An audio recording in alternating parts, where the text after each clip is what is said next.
Ok, la sesión que nos ocupa ahora en la tarde es la IBM como tratamiento seguro de reproducción asistida.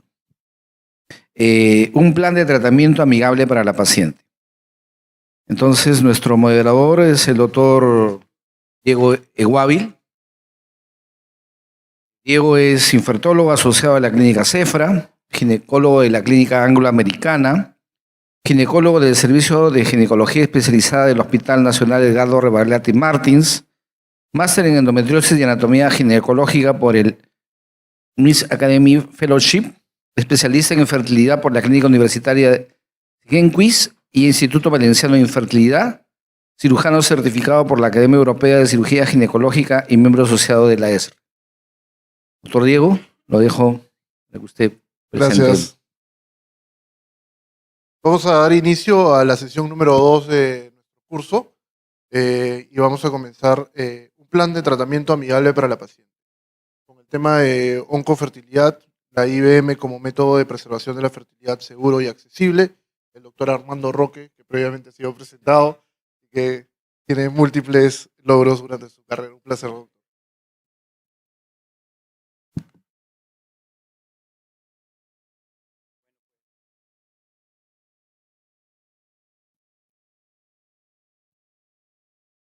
Bueno, ok, ya, gracias. Bueno, pues gracias nuevamente por la invitación. Voy a tratar de amenizar la alcalía marina lo más que pueda, la marea alcalina. Y vamos a hablar un poquito sobre la maduración in vitro como método de preservación de la fertilidad.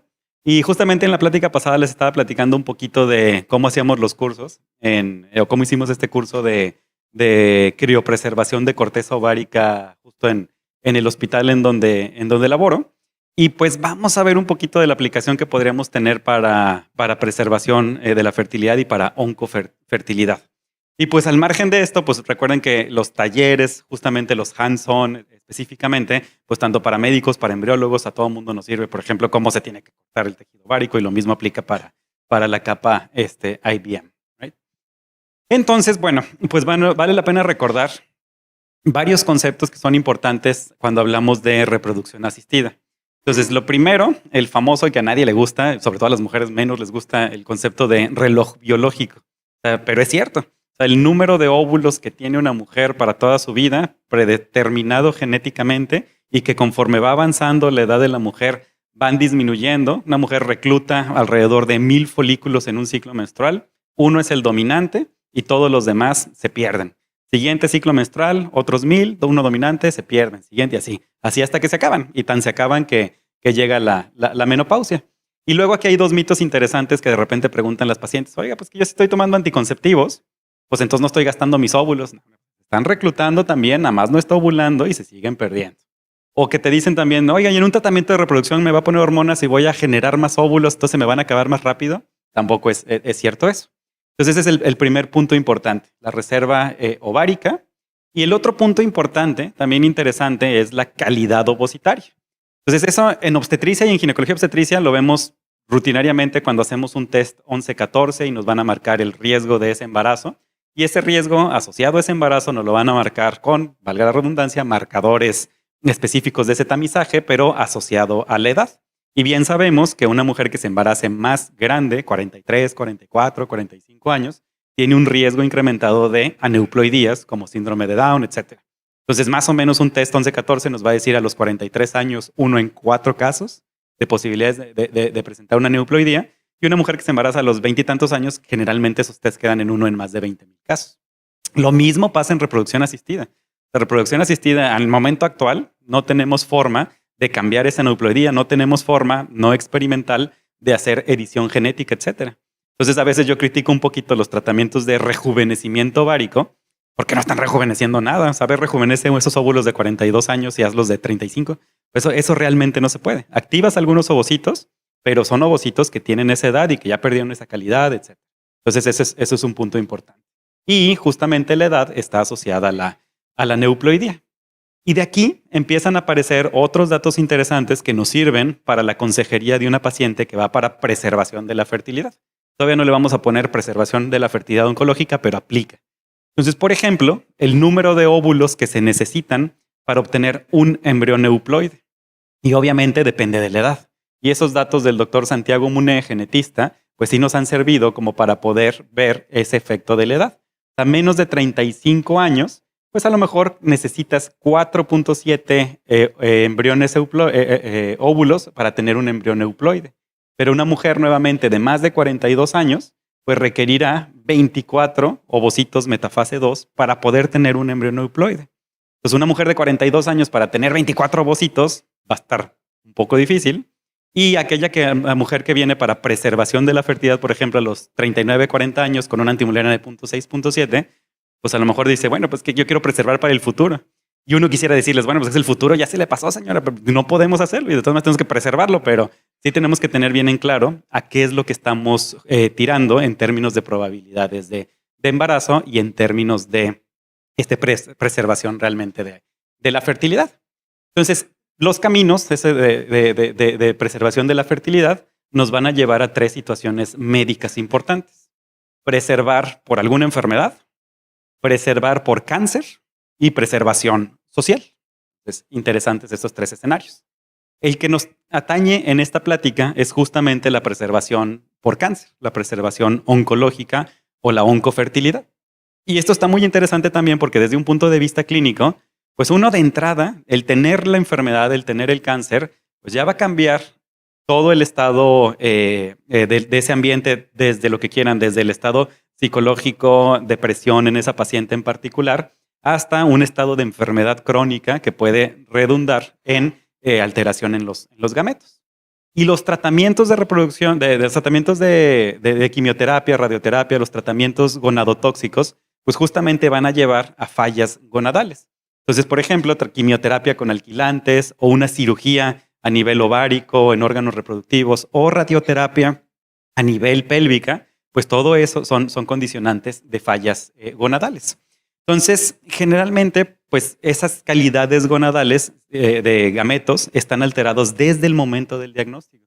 Una paciente que, si tuvimos suerte, porque luego también los oncólogos no nos mandan tan frecuentemente a las pacientes para preservación, pero si no, y hay que hacer campañas para eso, pero cuando nos mandan al paciente ya con el diagnóstico de cáncer y llega con nosotros, necesitamos considerar que esa paciente per se ya tiene una alteración en sus gametos por la misma enfermedad en particular.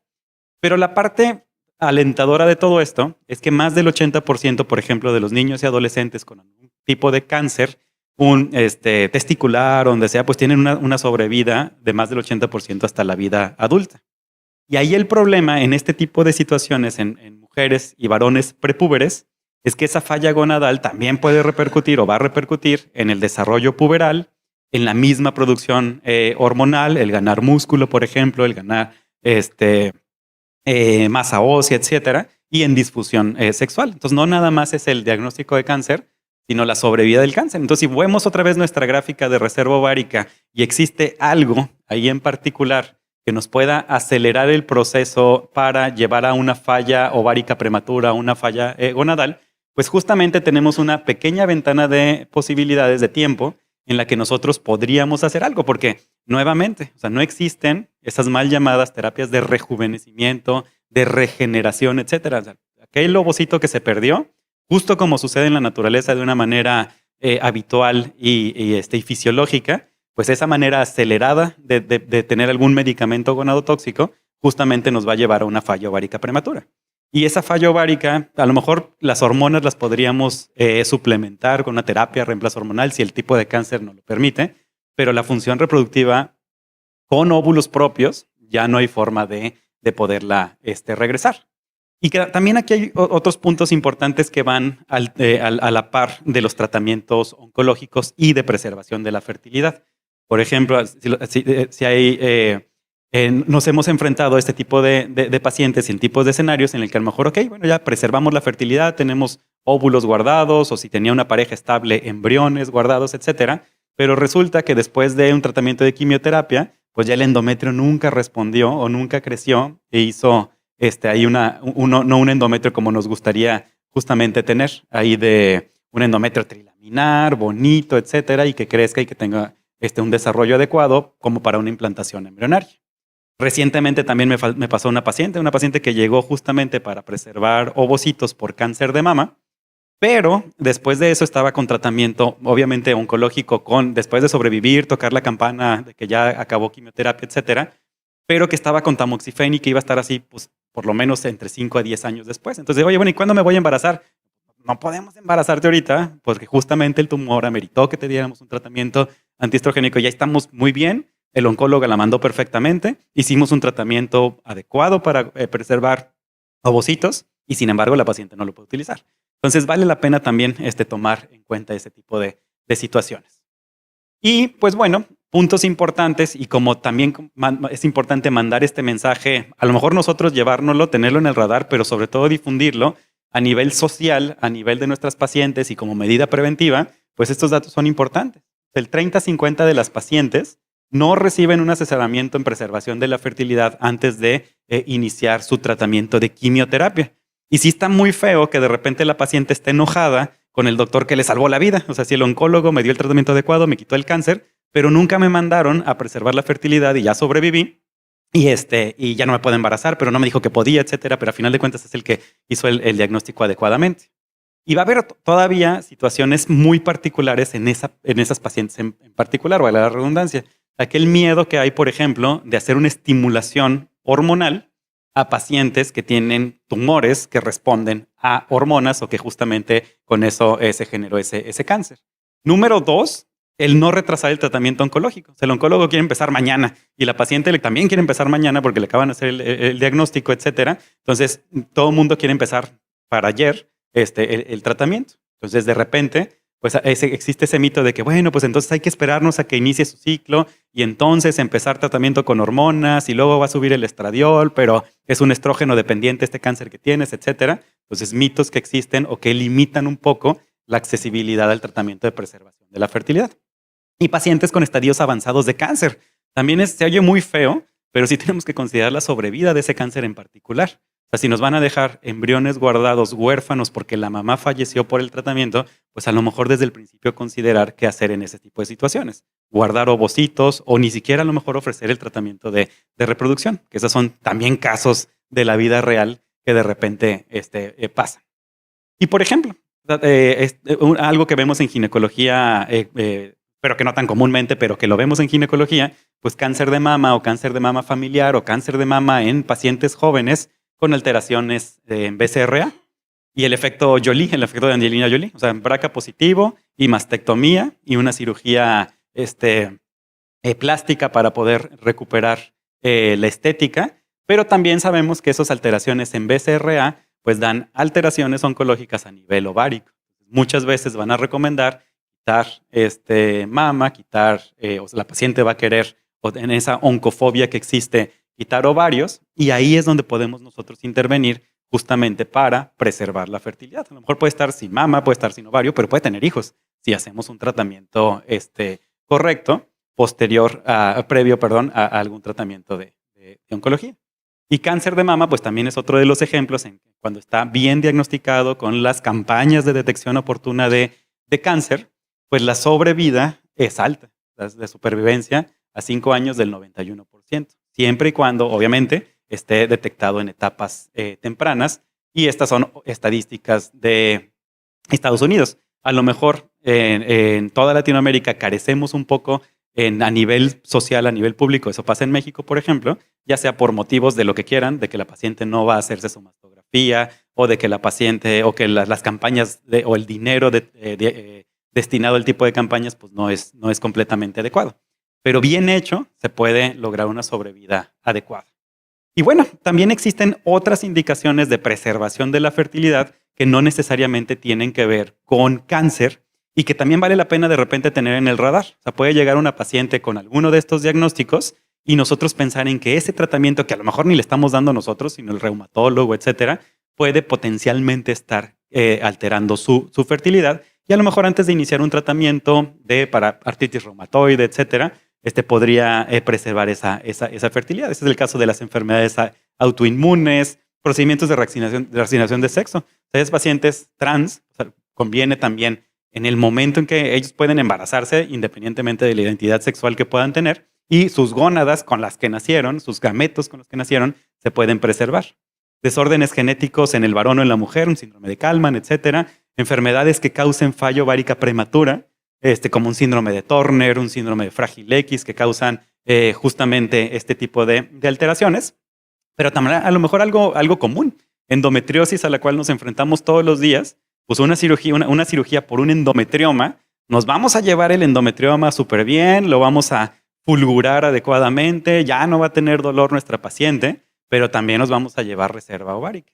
Una posible discusión para preservación de la fertilidad es si vale la pena hacer esta preservación justo cuando quitemos un endometrioma, cuando quitemos un quiste, cuando hagamos una oophorectomía, cuando exista algún otro tipo de alteraciones. Y pues obviamente aquellos pacientes con enfermedades hematológicas que también van a recibir algún tipo de quimioterapia para acabar con sus células madres y luego regenerarla, pues también potencialmente se pueden llevar tangencialmente pues su reserva ovárica y su función gonadal. Y la última indicación que veíamos es social, para postergar la maternidad. Entonces vamos a ver en cuáles de estas, si no es que en todas o en ninguna, encaja este tipo de tratamientos del que hemos estado hablando todo el día. Y también en esto, pues la publicidad ha hecho que cada vez sea más frecuente que las pacientes acudan con un deseo de preservación de la fertilidad. Y esto es interesante, o sea, este efecto que hay sobre toda la mercadotecnia de congelar tus óvulos para liberar tu carrera. La verdad es que es cierto. A las pacientes que quieren triunfar, que seguir estudiando, en medicina, o sea, cuando salimos hasta los 32 años apenas al frío de la calle a ver si vamos a tener trabajo y pues, no estamos pensando en hijos, pues sí, es la verdad que les digo. Libérate de tu reloj biológico, estas imágenes de ovocitos, bueno, de huevos congelados, o el fenómeno ese que salió en Time de los dinks. Dicen, no, pues es que nosotros como pareja queremos ser dinks, double income, no kids. Entonces, doble ganancia, sin niños y pues, la vida bien padre, nos vamos a ir a viajar, etc. El problema es cuando los dinks ya quieren tener hijos, ya se convierten en zincs y ya no hay forma de poder regenerar esa fertilidad. ¿Y qué pasa en los centros que reportamos a la Red Latinoamericana de Reproducción Asistida y que tenemos datos de todo? O sea, de cuántos ciclos se inician, cuántos centros por país están asociados. Por ejemplo, el ejemplo de Perú. En Perú existen 15 centros asociados, CEFRES 1, y en Perú se hacen 1,430 ciclos de preservación de la fertilidad por todas las razones. Y estas gráficas van aumentando poco a poco a lo largo del tiempo.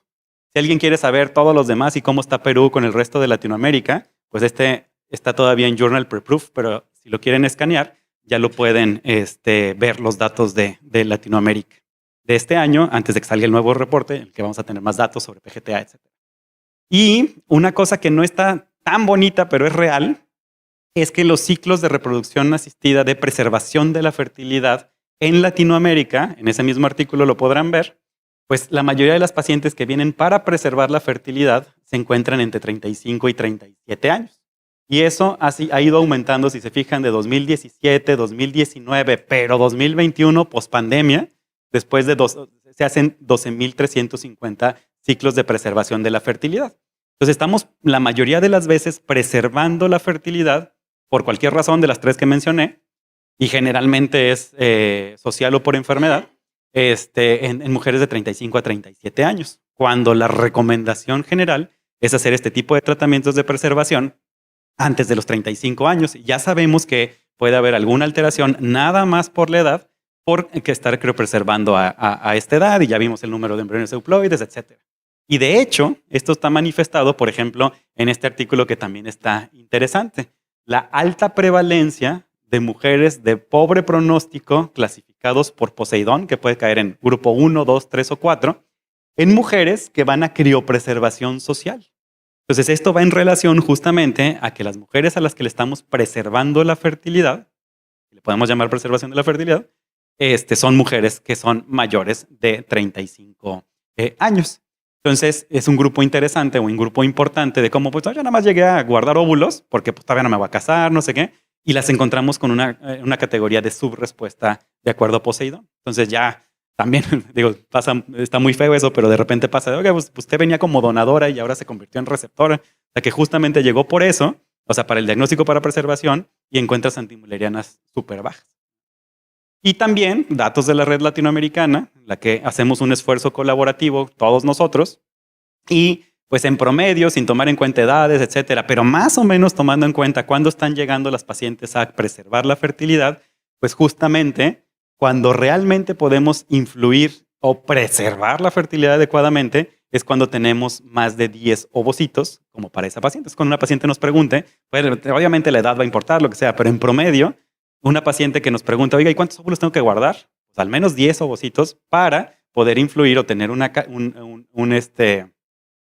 un valor predictivo adecuado cruzando el 1 después de los 10 ovocitos guardados. Entonces, guardar 3 ovocitos, 4 ovocitos, y a los 42 años, a los 43 años, pues ya se imaginarán cuál va a ser la catástrofe que probablemente suceda después de eso.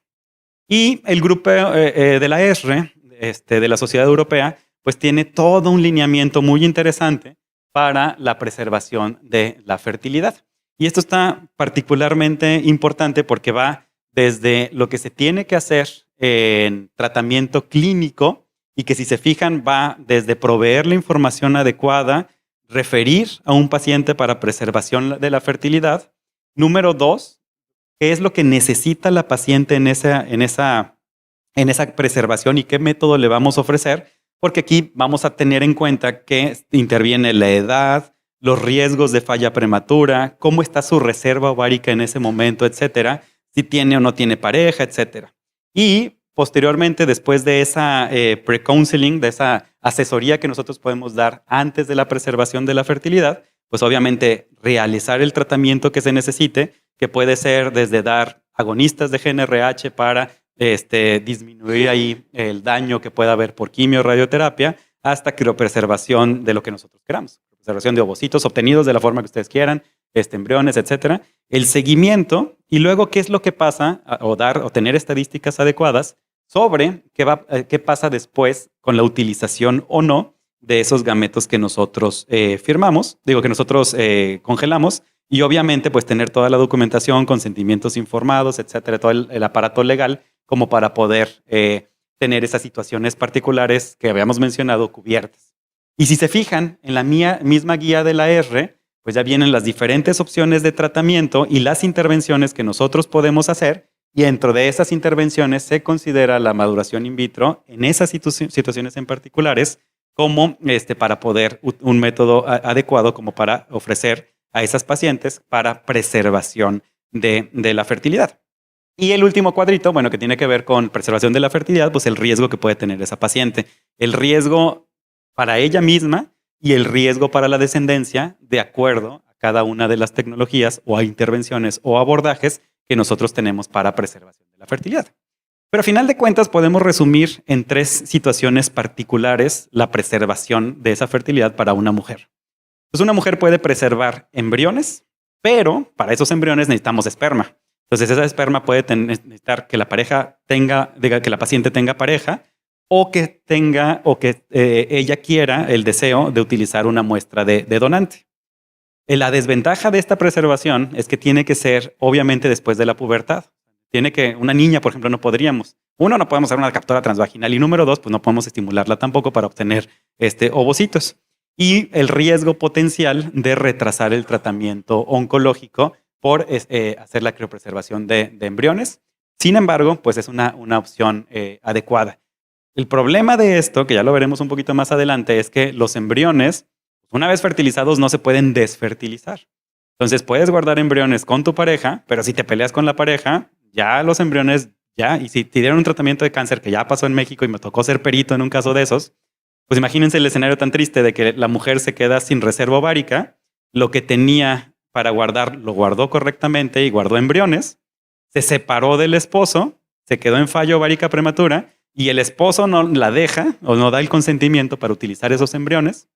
La clínica no los puede descongelar y ella no puede tener hijos genéticamente propios. Entonces ya no tiene reserva ovárica, ya no tiene más, y lo único que le quedaba era esos embriones que no puede utilizar. Entonces, recomendación actual, guardar ovocitos. Obviamente ahí no se necesita la necesidad de una pareja o donante de semen. Igual tiene que ser posterior a la pubertad, y igual el riesgo potencial de retrasar el tratamiento al cáncer. Y lo último que tenemos es tejido ovárico, que no necesita una pareja o donador de semen, se guarda el tejido ovárico. Se necesita una cirugía, esa es la desventaja para poder obtener el tejido ovárico. Puede ser antes y después del tratamiento de pubertad y sin retraso en el tratamiento de cáncer. Y ahorita vamos a ver qué opciones podemos tener que se asocian a la capa IVM. Entonces, lo que mencionábamos, criopreservación de embriones, la pareja es copropietaria de esos embriones criopreservados y no hay forma de desfertilizar esos ovocitos fertilizados y pues bueno, obviamente los requerimientos que nosotros necesitábamos. Este tipo de datos también nos puede ayudar como para poder dar una consejería adecuada a nuestros pacientes. Este es un artículo de la doctora Ana Cobo. Los españoles particularmente pues son los non plus ultra, entre comillas, de la criopreservación de ovocitos y de la utilización de ovocitos. Y también al margen de lo que podamos decir de los españoles, que son muy buenos para hacer esto, en Latinoamérica el tipo de procedimientos de donación de óvulos hacemos más proporcionalmente que los españoles. Eso justamente porque las pacientes que vienen a nuestros centros de reproducción tienen una edad más avanzada que las españolas. Entonces, para ejemplificar este artículo de Ana Cobo, hay que tomar en cuenta que es un artículo de 2013. Entonces, si se empiezan a asustar por las tasas acumuladas de embarazo, pues recuerden que esto tiene 11 años. Potencialmente, ya de hecho, tenemos mejor tecnología como para hacer esto. Entonces, tasas acumuladas de embarazo. Cuando la paciente nos pregunta, ¿y cuántos óvulos necesito guardar? Pues la respuesta es, ¿qué tasa acumulada de embarazo quieres tener?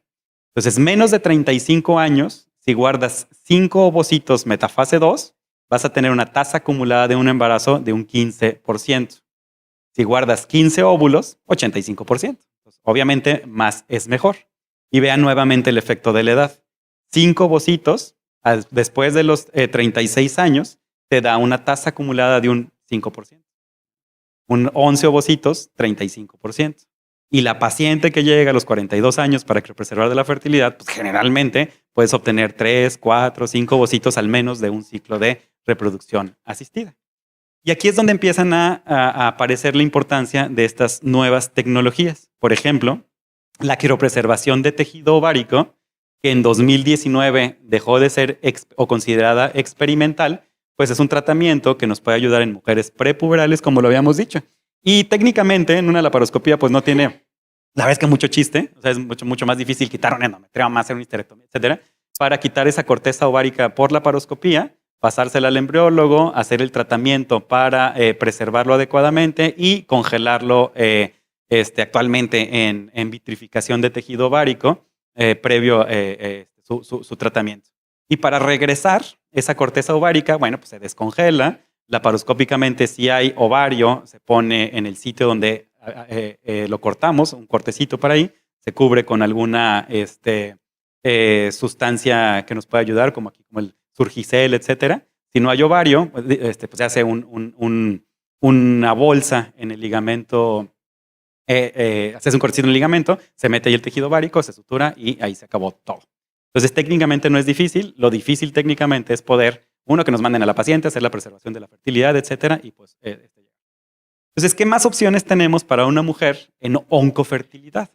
Pues tenemos, dependiendo del cáncer que tenga, del tratamiento de quimio, radioterapia que está recibiendo nuestra paciente, pues la posibilidad de tener tratamiento médico. No es muy efectivo, pero pues tampoco nos vamos a pelear con él. Es decir, agonistas de depósito para mitigar un poquito el efecto de la quimioterapia.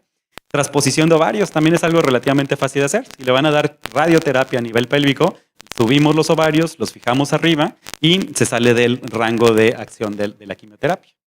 Aspiración de folículos maduros con estimulación, o sea, un tratamiento de estimulación ovárica convencional para hacer FIVIX y guardar embriones o vitrificación de ovocitos, y criopreservación de tejido ovárico inmediatamente en pacientes prepuberales. Y aquí es donde empieza a aparecer la aspiración de ovocitos inmaduros y por lo tanto el tratamiento que sigue después de tener ovocitos inmaduros es maduración in vitro, que aparece justamente acá o aparece justamente acá.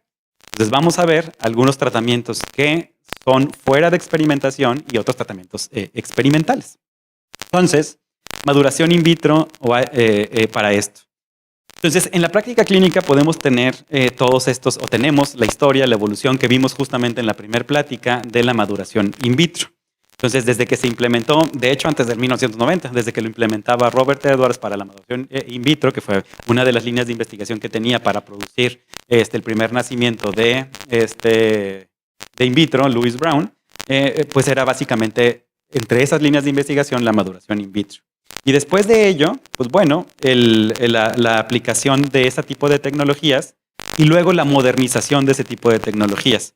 Desde la capa IBM o los primeros reportes que existen en estos años de maduración in vitro. Y luego, ya hemos hablado a lo largo del día sobre esa utilización, por ejemplo, para ovario poliquístico, etcétera.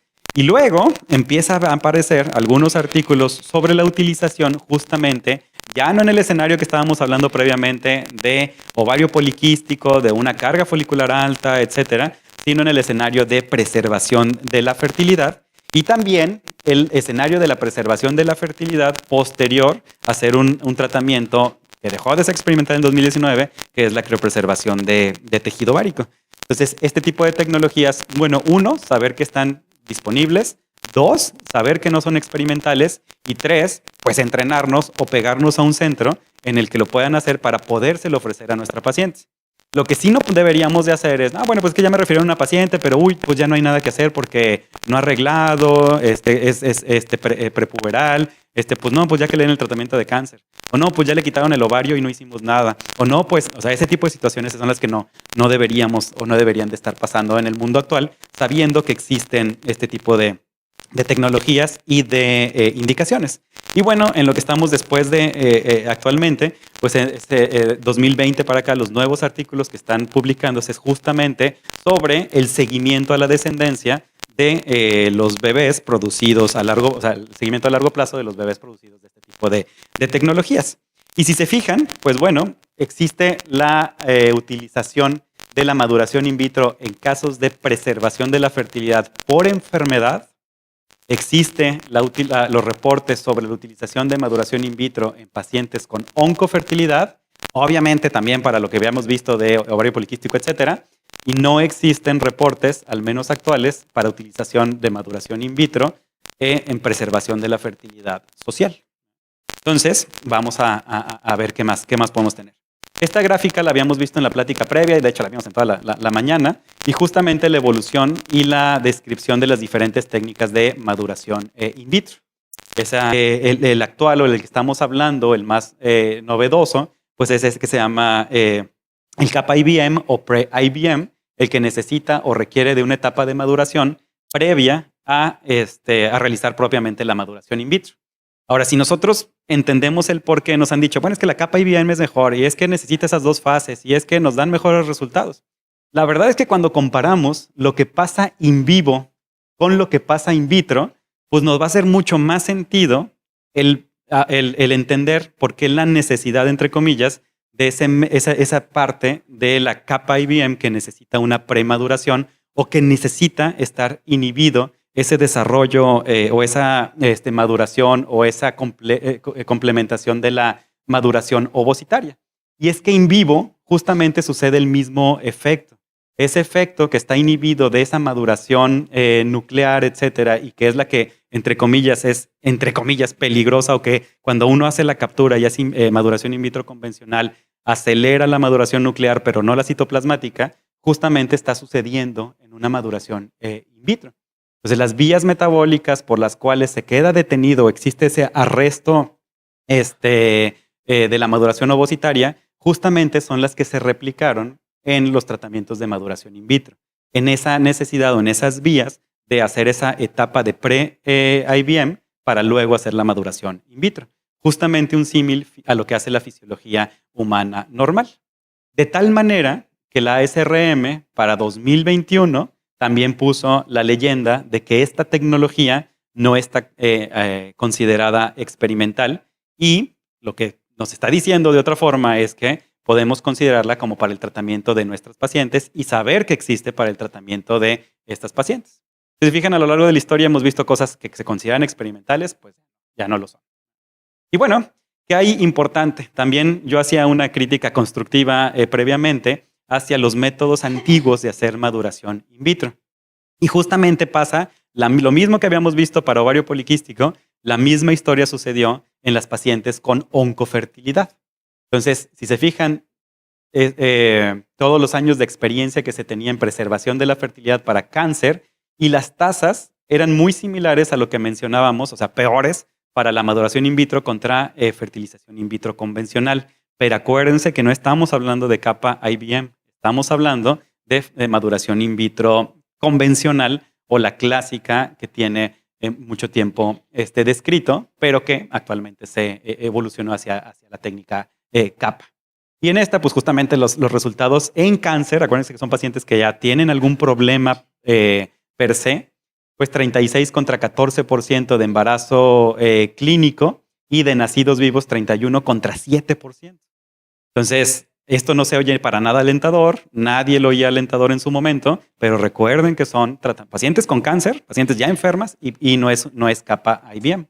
Entonces, existen diferentes factores que pueden justamente afectar la maduración in vitro. Por ejemplo, ya lo habíamos hablado también, que si se cambia el pH, cambia el calor, etcétera, y pues obviamente la edad de la mujer, el estado de salud o enfermedad, las condiciones fisiológicas, las condiciones de cultivo, etcétera, y justamente cosas positivas hacia mejorar la técnica van hacia maduración in vitro bifásica o nosotros lo hablamos ahora como capa IBM. Entonces, esto es lo que en la estadística también, así como lo habíamos visto o evidenciado en ovario poliquístico, pues nos menciona también para específicamente el escenario de la paciente con cáncer y la paciente con necesidad de maduración in vitro para razones oncológicas. Entonces, en estos artículos, por ejemplo, en esta juntaban para maduración in vitro para preservación de la fertilidad urgente. Entonces, más puntos que tenía para poder predecir o poder orientar a nuestra paciente. Por ejemplo, pacientes con cáncer de mama, pero que estaban triples negativos, tenían menores antimulerianas. O sea, a lo mejor ya no es la candidata ideal para preservación de la fertilidad y ya no es la paciente que veíamos en ovario poliquístico, pero con buenas medias de ovocitos capturados, una media de tasa de maduración de 58% y otro factor pronóstico es el Scarf Bloom de 3, obviamente, comparado contra una etapa menor. Y otros datos importantes que también es importante, valga la redundancia, que se pueda saber es que mucha gente también tiene miedo y con todo sentido, de que hay un cáncer ovárico, por ejemplo. Y si nosotros, pues va para preservación de la fertilidad. Pero teóricamente, si el cáncer por alguna razón se sale de ese ovario, cambiamos la etapificación y por lo tanto el riesgo de aumenta la mortalidad de nuestra paciente. Entonces, descrito está interesante la preservación ex vivo. Y justamente tuvimos un caso recientemente y por eso ahí me puse a tomar fotos para la plática. Entonces, ¿de qué se trata esto? Es hacer la estimulación ovárica de nuestra paciente, obtener el ovario con el cáncer de ovario y no picar o hacer una captura de ovocitos in vivo en donde teóricamente podemos regar el cáncer hacia la cavidad pélvica. Entonces se llama preservación ex vivo. Sacas el ovario, como lo haría, de hecho el oncólogo lo hace, nos pasa el ovario a nosotros se lo pasamos hacemos la captura de esos ovocitos y si se fijan cómo es una captura ex vivo, pues básicamente es igual. Una captura, o sea, una aguja, el sistema de aspiración, capturas los ovocitos y luego ya eso los preservas. Pero ¿qué pasaría, por ejemplo, si pudiéramos tener la criopreservación de tejido ovárico? Está interesante también, de repente, al menos saber que puede existir la posibilidad de que, pues ahora voy a quitar un ovario por una ovarectomía por cualquier razón que puede ser oncológica o no oncológica, pues recordar que existe esa preservación del ovario. Ahora, ¿qué pasaría si nosotros ese ovario pudiéramos preservarle literalmente todo? O sea, si pudiéramos tener esa ovarectomía, criopreservar el tejido ovárico y esa corteza ovárica, pero al mismo tiempo en ese ovario poder capturar esos folículos de 3, 4, 5, 6, 7, 8 milímetros, son inmaduros, y posteriormente utilizarlos para hacer una maduración in vitro. Entonces, de esa manera, una paciente que está destinada a hacer una ovarectomía, pues podemos criopreservarle todo, el tejido ovárico, y criopreservar también esos ovocitos inmaduros para posteriormente madurarlos. Entonces, ¿qué haríamos ahí? Eso lo mencionó el profesor Smith en la primera plática y se llama OTO-IBM o Ovarian Tissue Oocyte IBM. OTO-IBM.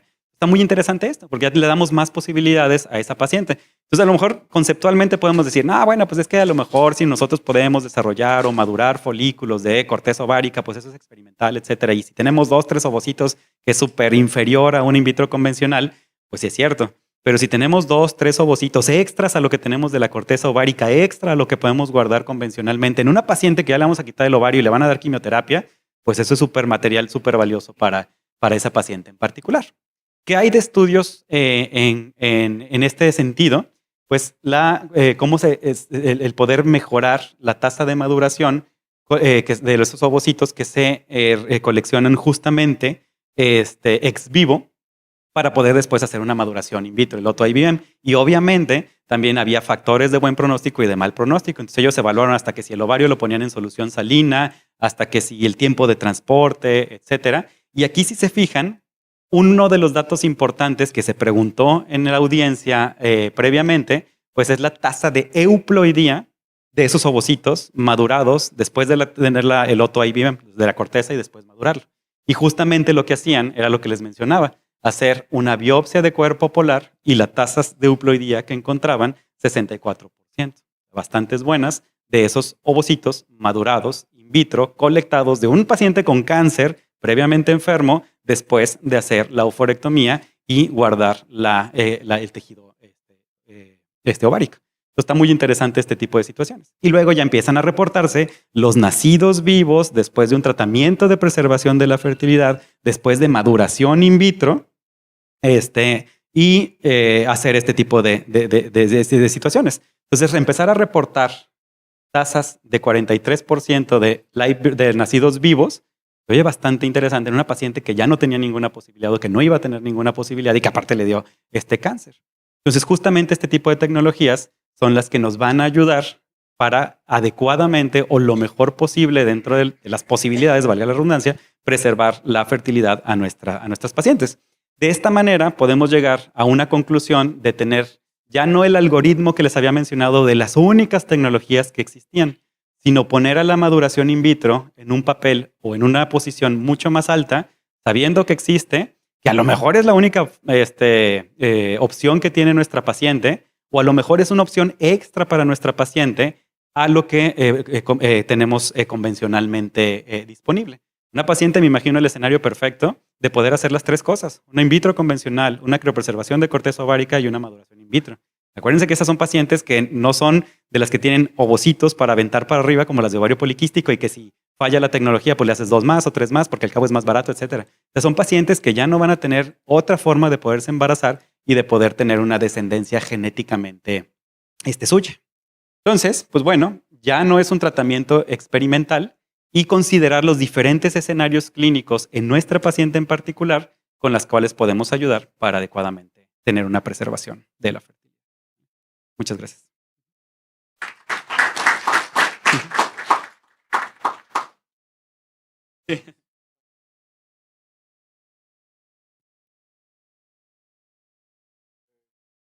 Gracias, doctor Roque. No sé si hay alguna pregunta del público o del chat. ¿Se pueden alcanzar?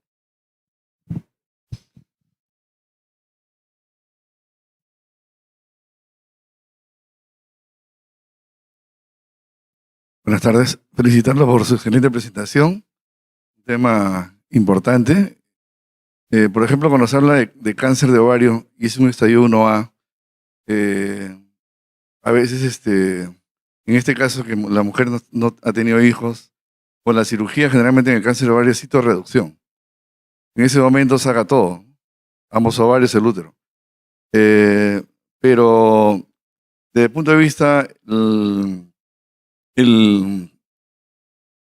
la histología del cáncer, por ejemplo, un seroso de alto grado, o un mucinoso, otro tipo de cáncer, le piden su opinión de fertilidad, tratándose de una paciente que no ha tenido hijos, ¿usted podría decir que solamente saquen un ovario y dejen el otro? Bueno, obviamente vamos a requerir la consulta del oncólogo, la sobrevida y esa fase que mencionábamos de la historia o del abordaje clínico que se tiene que hacer de acuerdo a la normativa o las guías de la Sociedad Europea. Pero en ese escenario, o sea, si tenemos el diagnóstico ya de cáncer de ovario y el oncólogo, etcétera, la paciente requiere hacer la oforectomía, sí podemos utilizar las dos cosas. Ahora, si la recurrencia o la bilateralidad de ese tumor en particular puede ser alta, lo más probable es que nos vayan a recomendar hacer una oforectomía bilateral y hacer toda la citorreducción, etcétera. Ahí el problema va a ser, ok, tenemos los gametos, ¿y ahora qué hacemos? En México sí existe la posibilidad de hacer subrogación uterina, no sé acá en Perú, pero sí, también, ok, pues esa es la opción. ¿Alguna otra? Bueno, de acuerdo a su exposición y la experiencia vivida, definitivamente, a pesar de que usted insiste que la eficacia de los procedimientos de kappa-IBM son menores que el FIP, considero que el kappa-IBM es un método que se abre como una puerta y una oportunidad para aquellas pacientes que no tienen otra opción. Por ejemplo, en este caso de esta paciente que se le sacan los ovarios, puede uno punzar todos los folículos que se puedan acceder, cortar el ovario antes de mandarlo al patólogo y de esa manera va a haber múltiples vesículas germinales que pueden ser aptas para madurarlas y esa paciente puede tener una opción a futuro, ¿no? Sí, justo. En realidad, maduración in vitro es peor justamente cuando se hace con el procedimiento anterior. Es peor cuando no se hace un ciclo de freeze-all y es igual cuando se utiliza, al menos en centros experimentados, cuando se compara con maduración, con estimulación in vitro convencional. Ahora, el escenario de cáncer es un poquito diferente, pero justamente por eso, si ya no hay otra forma de preservar la fertilidad y no se puede hacer una estimulación convencional, la paciente ya tiene una opción. Podrá ser mejor o peor, pero la tiene, que es mejor que no tener nada.